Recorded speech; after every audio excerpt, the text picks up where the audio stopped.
ইয়াল্লাহ, এত সুন্দর মোটরসাইকেল দেখলে অবাক হতে হয়। আরে, এ দেখি নাম্বার প্লেটও আছে, তাহলে তো ও আচ্ছা, বুঝতে পারছি এগুলো সবই সেকেন্ড হ্যান্ড গাড়ি। যারা নতুনের মতো অথচ সেকেন্ড হ্যান্ড গাড়ি অনেক কম দামে কিনতে চান, সুলভ মূল্যে কিনতে চান, কাগজপত্রে কোনো ত্রুটি নেই, তারা এই বাইক পয়েন্টে চলে আসেন।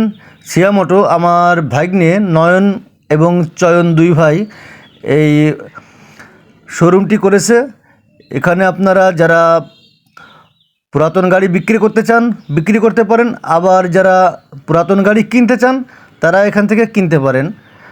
আশা করি কেউ ঠকবেন না।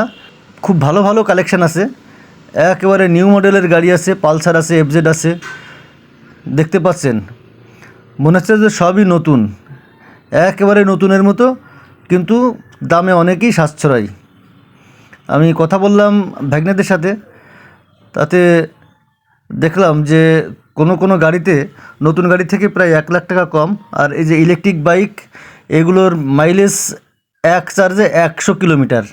ভাবা যায়, দাম কিন্তু 1 লাখের নিচে। এটা শৌখিন লোকদের জন্য খুবই ভালো। এই বাইক পয়েন্ট সিয়া মোটরে চলে আসেন, থানার মোড়। এখানে আসলেই আপনারা এই গাড়িগুলো পাবেন। খুব বড় শোরুম। আমার ব্যক্তিগতভাবে একটা ইলেকট্রিক বাইকের দরকার, আমি একটা ইলেকট্রিক বাইক কিনবো। তার কারণ তেল সাশ্রয়, যেহেতু আপনার তেলে কোনো বালাই নেই, সামান্য চার্জেই এক চার্জে 100 কিলো, এটা ভেবেই আমি ইলেকট্রিক বাইক পছন্দ করলাম। সবগুলোই নতুন। এখানে আবার পুরাতন ইলেকট্রিক বাইকও কেনা হয়, একটা 3 চাকার গাড়ি দেখলাম সেখানে। তা যারা পুরাতন বাইক কিনতে চান, দেরি না করে এখানে চলে আসেন।